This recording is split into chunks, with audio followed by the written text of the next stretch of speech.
ඔයාටත් petrol ගහලම ඇති වෙලාද තියෙන්නේ. එහෙනම් මෙන්න මේ ටිප්ස් 7 මගෙන් ඔයාට.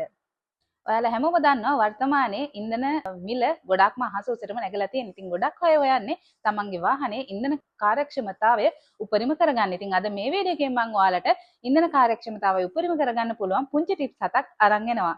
හරි ඉතින් මම ඔයාලට අද කියන්න යන පළවෙනි ටිප් එක තමයි ඔයාලගේ වාහනේ ටයර්ස් වල ප්‍රෙෂර් එක හරියටම හරි මට්ටමේ තියාගන්න. ටයර් ප්‍රෙෂර් එක අඩු වුණොත් එහෙම ඔයාලට ටිකක් වැඩියෙන් ඉන්ධන වැය වෙන්න පුළුවන්. ඒ වගේම ටයර් එකත් ගෙවෙන්න බලනවා. ඒ නිසා අනිවාර්යයෙන්ම ඔයාලගේ ටයර් ප්‍රෙෂර් එක හැමතිස්සෙම නිවැරදිම මට්ටමේ තියාගන්න වග බලා ගන්න.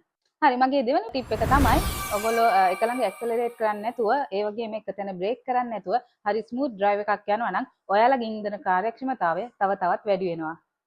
හරි ඉතින් මම ඔයාලට කියන තුන්වෙනි ටිප් එක තමයි ඔයාලගේ එන්ජින් ඔයිල් අනිවාර්යයෙන්ම නියමිත කාලයට මාරු කරන්න. ඔයාලගේ එන්ජින් එක හොඳ කන්ඩිෂන් එකකින් තියෙනවා නම් ඔයාලට උපරිම ඉන්ධන කාර්යක්ෂමතාවයක් ලබා ගන්න පුළුවන්. ඊළඟට මම ඔයාලට කියන හතරවෙනි ටිප් එක තමයි ඔයාලා වාහනේ අනවශ්‍ය විදිහට බර පටවගෙන යනවා නම් ඒකත් පොඩ්ඩක් අවම කරන්න බලන්න. මොකද අනවශ්‍ය විදිහට බර පටවන් යන්න ගියොත් ඔයාගේ ඉන්ධන කාර්යක්ෂමතාවය අඩු වෙන්න පුළුවන්. මම ඔයාලට කියන පස්වෙනි ටිප් එක තමයි ඔයාගේ එයාර් ෆිල්ටර් එක හැමතිස්සෙම ක්ලීන් එකේ තියාගන්න බලන්න. එහෙම නැත්නම් ඔයාට ඒක මාරු කරන්න අවශ්‍යතාවයක් තියෙනවා නම් හරි වේලාවට ඒක මාරු කරන්න. එතකොට ඔයාලගේ වාහනේ ඉන්ධන කාර්යක්ෂමතාවය ඔයාලට අනිවාර්යයෙන්ම වැඩි කරගන්න පුළුවන්. හරි මම ඔයාලට කියන 6 වෙනි ටිප් එක තමයි ඔයා අනවශ්‍ය වෙලාවට වාහනේ එන්ජින් එක අයිඩල් කරගෙන ඉන්න එපා. ගොඩ වෙලාවක් වාහනේ නතර කරගෙන ඉන්නවා නම් ඔයා එන්ජින් එක අනිවාර්යයෙන්ම නිවා දමන්න. එතකොට ඔයාගේ ඉන්ධන කාර්යක්ෂමතාවය තවත් වැඩි වෙනවා. හරි මම ඔයාලට කියන 7 වෙනි ටිප් එක තමයි හැමතිස්සෙම වාහනේ නියමිත වේගයෙන්ම ධාවනය කරන්න බලන්න.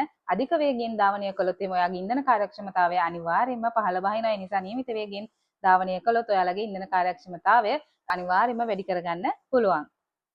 හරි ඉතින් මම හිතනවා මෙන්න මේ ටිප්ස් ටික ඔයගොල්ලෝ දිනපතා අනුගමනය කළොත් එහෙම අනිවාර්යයෙන්ම ඔයාලගේ ඉන්ධන කාර්යක්ෂමතාවය ඉහළ දාගන්න පුළුවන් වෙයි කියලා. ඉතින් මීට අමතරව ඔයාලා දන්න දේවල් තව තියෙනවා නම් මේ සම්බන්ධව අනිවාර්යයෙන්ම කමෙන්ට් එකක් දාගෙන යන්න.